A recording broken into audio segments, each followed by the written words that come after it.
이름 자주 까먹는 사람, 치매 전 단계 아닐 수도 있습니다. 커피숍에서 아는 사람과 마주쳤는데 이름이 도통 생각나지 않아서 식은땀을 흘린 경험 다들 한 번쯤은 있으시죠? 분명 얼굴은 아는데 이름이 뭐였더라 하며 머릿속을 뒤적이다가 결국 안녕하세요 라고만 인사하고 헤어진 뒤 집에 가는 길에 갑자기 김민수 씨였지 하며 무릎을 치는 순간 말이에요. 이렇게 이름을 자주 까먹으면 주변에서 한 번쯤은 이런 말을 듣게 됩니다. 너 요즘 건망증 심한 거 아니야? 혹시 치매 초기 증상 아니야? 같은 걱정 섞인 농담들이죠.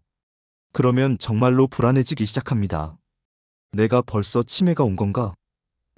나이도 아직 젊은데 뭔가 문제가 있는 건 아닐까? 하는 걱정이 꼬리를 물고 이어지죠. 하지만 이름을 자주 잊어버린다고 해서 무조건 치매를 의심할 필요는 없습니다. 대부분의 경우 전혀 다른 이유 때문이거든요. 오늘은 왜 우리가 이름을 자주 까먹는지, 그리고 이게 정말 치매와 관련이 있는 건지 차근차근 살펴보려고 합니다. 첫째, 단순히 집중력이 떨어져 있을 가능성이 큽니다. 요즘 우리 삶을 한번 들여다볼까요? 아침에 눈을 뜨자마자 스마트폰을 확인하고, 출근길에는 유튜브나 웹툰을 보고, 회사에서는 이메일과 메신저를 수십 번 체크하고, 퇴근 후에는 넷플릭스를 보다가 잠듭니다. 하루 종일 뇌가 쉴 틈이 없는 거예요. 이런 상황에서 누군가를 새로 만나면 어떻게 될까요? 상대방이 자기소개를 하는 순간에도 우리 뇌는 완전히 그 사람에게 집중하지 못합니다. 안녕하세요. 저는 이수진이라고 합니다. 라는 말을 들으면서도 동시에 점심 뭐 먹지? 오후 회의 준비했나? 저 사람 옷 예쁜 애 같은 잡념들이 머릿속을 떠다니죠. 이렇게 집중하지 못한 상태에서 들은 정보는 뇌에 제대로 저장되지 않습니다. 특히 스트레스가 심하거나 잠을 제대로 못 잤을 때는 집중력이 더욱 떨어집니다. 마치 컴퓨터 메모리가 부족해서 프로그램이 느려지는 것처럼 우리 뇌도 피곤하면 제 기능을 못하는 거예요.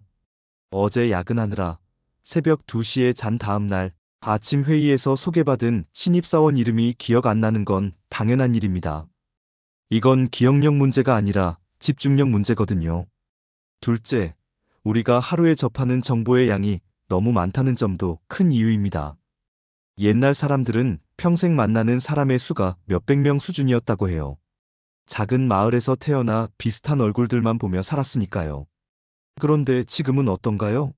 SNS를 켜면 수백 명의 지인들이 있고 회사에서도 계속 새로운 사람들을 만나고 동호회나 모임도 여러 개 참여하죠. 우리 뇌는 이 모든 정보를 다 저장할 수 없습니다. 그래서 자동으로 중요한 정보와 덜 중요한 정보를 분류하는데 안타깝게도 이름은 덜 중요한 쪽으로 분류되는 경우가 많아요. 왜냐하면 얼굴, 목소리, 분위기 같은 정보만으로도 그 사람을 알아볼 수 있거든요. 뇌 입장에서는 이름까지 기억할 필요 있어? 얼굴만 알아보면 되잖아라고 생각하는 셈이죠. 예를 들어볼까요? 동창회에 갔는데 20년 만에 만난 친구 이름이 생각 안 나는 경우가 있습니다. 얘가 누구더라? 분명 같은 반이었는데 하면서도 얼굴은 낯익고 그 친구랑 함께했던 에피소드도 어렴풋이 기억나요.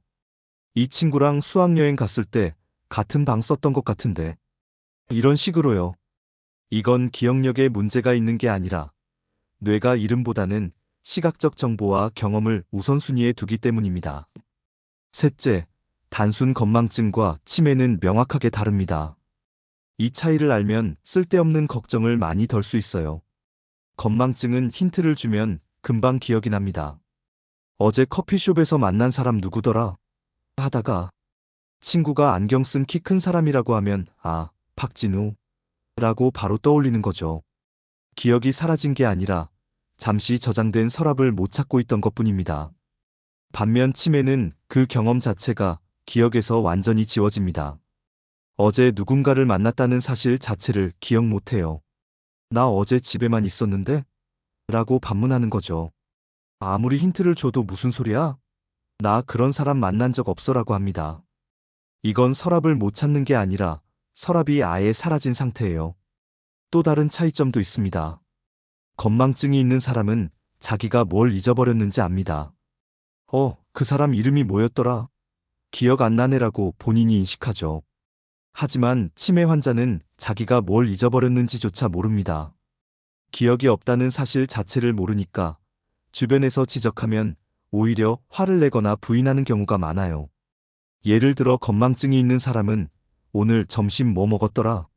기억이 안 나네라고 말하지만 조금 시간이 지나거나 누가 김치찌개 먹었잖아라고 하면 아, 맞다 라고 기억해냅니다. 반면 치매는 점심을 먹었다는 사실 자체를 기억 못해서 나 오늘 아무것도 안 먹었어라고 주장하죠. 넷째, 생활 습관이 기억력에 미치는 영향도 무시할 수 없습니다. 운동을 전혀 하지 않으면 뇌로 가는 혈류량이 줄어들어요.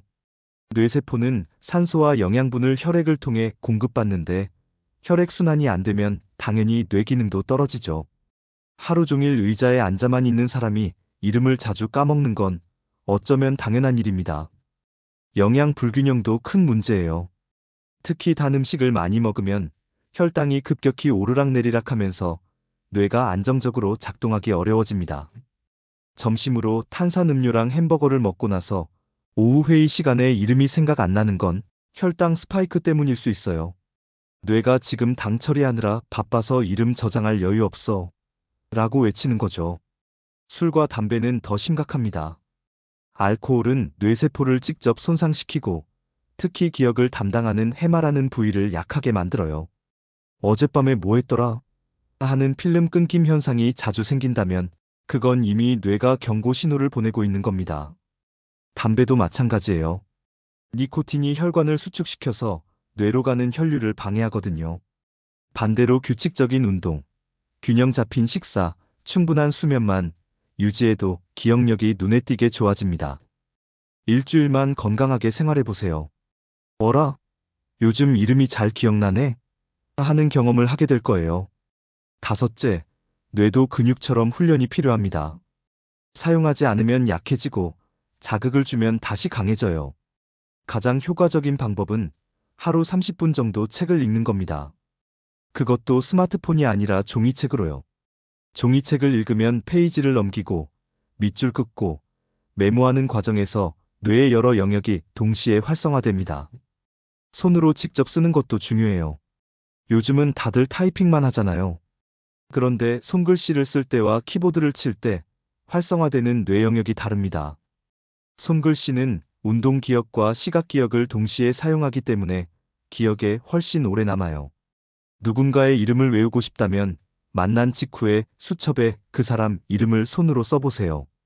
오늘 이수진 씨를 만났다라고 한 줄만 적어도 다음에 만났을 때 이름이 훨씬 잘 떠오릅니다. 새로운 걸 배우는 것도 좋은 방법이에요. 악기를 배우거나 외국어를 공부하거나 새로운 취미를 시작하면 뇌가 계속 자극받습니다. 나이 들어서 새로운 걸 배우면 뭐해라고 생각하지 마세요. 오히려 나이 들수록 새로운 자극이 더 필요합니다. 60대에 기타를 시작한 분이 요즘 기억력이 좋아진 것 같다고 말씀하시는 이유가 바로 이거예요. 사람들과 대화를 많이 나누는 것도 뇌 건강에 좋습니다. 특히 깊이 있는 대화를 나누면 뇌가 상대방의 감정을 읽고 적절한 단어를 찾고 논리를 구성하느라 풀가동하거든요. 혼자 유튜브만 보는 것보다 친구와 카페에서 1시간 수다 떠는 게 뇌 건강엔 훨씬 낫습니다. 이름을 잊었다고 해서 너무 자책하지 마세요. 현대인이라면 누구나 겪는 일이고 대부분은 생활 습관만 조금 바꿔도 충분히 개선됩니다. 나 치매 걸린 거 아니야? 라는 불안감 자체가 스트레스가 돼서 오히려 기억력을 더 떨어뜨릴 수 있어요. 대신 이렇게 생각해 보세요. 아, 요즘 내가 피곤했구나. 조금 쉬어야겠다. 이름이 생각 안 나는 건 뇌가 보내는 신호입니다. 지금 나 너무 바빠. 좀 쉬게 해줘라는 뇌의 SOS예요. 그 신호를 무시하지 말고 오늘 밤엔 일찍 자고 주말엔 가벼운 산책을 하고 친구랑 천천히 밥 먹으며 이야기를 나눠보세요. 물론 정말 걱정된다면 병원에 가보는 것도 방법입니다. 특히 이런 증상이 있다면 전문의와 상담해보는 게 좋아요. 최근 몇 달 사이에 갑자기 기억력이 심하게 나빠졌거나 길을 자주 잃거나 익숙한 일을 어떻게 하는지 모르겠거나 판단력이 현저히 떨어진다면 검사를 받아보세요. 하지만 단순히 어제 만난 사람 이름이 생각 안 난다 정도라면 대부분 걱정하지 않아도 됩니다. 뇌는 우리가 생각하는 것보다 훨씬 더 회복력이 좋습니다. 조금만 관심을 갖고 건강하게 관리해주면 다시 또렷하게 작동하기 시작해요. 이름을 까먹는 게 치매의 시작이 아니라 뇌가 나한테 좀 더 신경 써줘라고 보내는 애교 섞인 신호라고 받아들여보세요. 오늘부터 작은 것 하나씩 바꿔보는 건 어떨까요? 저녁에 스마트폰 보는 시간을 30분만 줄이고 그 시간에 책을 읽거나 가족과 대화를 나눠보세요. 주말엔 집에만 있지 말고 가벼운 운동이라도 해보고요. 그리고 누군가의 이름이 생각 안 날 때, 아, 나 치매 걸렸나? 하며 불안해하지 말고 요즘 좀 피곤했지, 뭐 하며 웃어넘기세요. 그 여유로운 마음가짐이 오히려 뇌 건강에 더 좋은 영양제가 될 겁니다.